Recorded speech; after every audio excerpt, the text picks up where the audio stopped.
horrordomain.com. Just keep telling yourself it's only a website.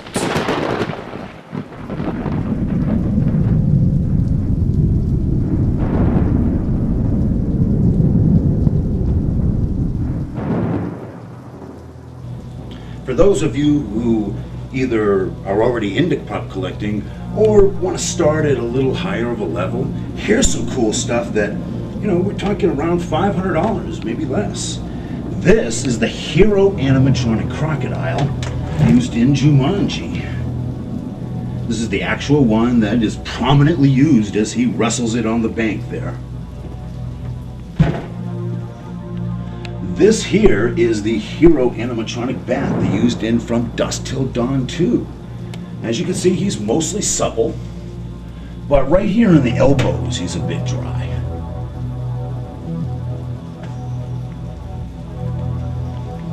Here is a casting made from the mold that was cast off the original mold of the creature from the Black Lagoon. This is the original 54 land sculpt,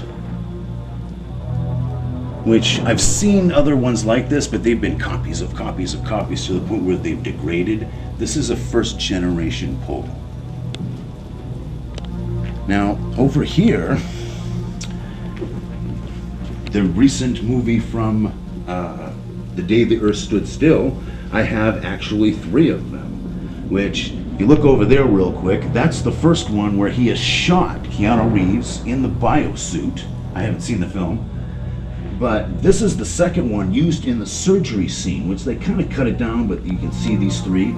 This is where they've cut open, tried to retrieve the bullet. And that third one there is when the biosuit basically dissolves off of him. Now these things behind him, you'll notice I have 2 of them.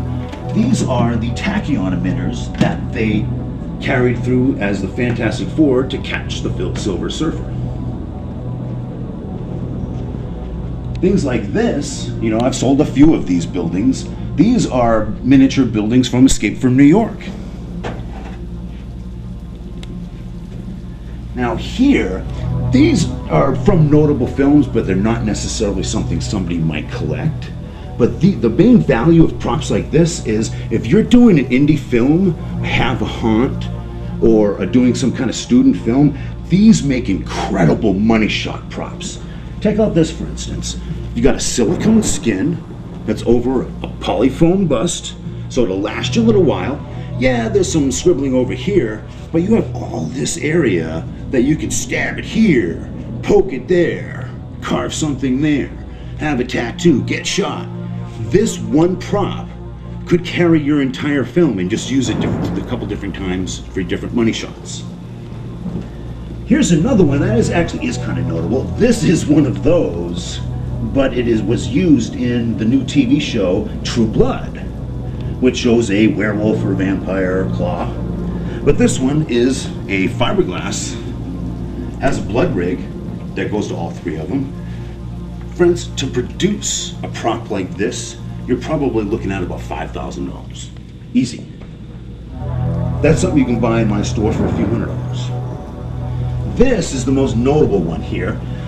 If you've seen the 300, you remember that scene where they think the battle's all over and the kid's smiling and the guy comes by on the horse and lops his head off. This is the Captain's son kid. Don't know his name offhand. This is another one of the chests from the new film A Hunting in Connecticut, which I've heard nothing but good things about. And it has all the curses and spells drawn into the dude's thing, which I'm not really sure if these were film used, but this one here is on a rigid foam and would be great for either a surgery scene, things like this. You may not want to collect them, but they're excellent haunt, excellent indie film props. But going on, here's a really cool thing. This is actually an animatronic shell from the cult classic Enemy Mine. But when I held a museum one day, all the stars that came to that show had signed this, which, there's a plethora from George Romero to Diamond Dallas Page Walt Phelan, you know, several victims from, I think Tony Todd's on here if I'm not mistaken. You know, all these victims and stars from basically cult 80s and early 90s horror classics. Here is a better version of that guy on the table. He was used in actually the first Ghoulies film. It was a foam latex face, which is gone, but for a few $100, this is vintage cool horror that you can collect as a starter. We went through the chest. Here, this is Frost exploding. And of the 3 heads I got, this is the one that I kept because I thought it was the coolest. You know, that's right as he's about to pop in the end of the first Blade film. Now over here, this is Carnosaur, used in one of the sequels, and you know, it's a full animatronic puppet. So I'm not really sure how much he actually works anymore. Let's see. Oh, he snarls. He kind of blinks. You know, but you've got a tail. This is an excellent display, an incredible display of a puppet, something you can pick up for $500. This is one of the massive Monster Man, which was a straight-to-video classic.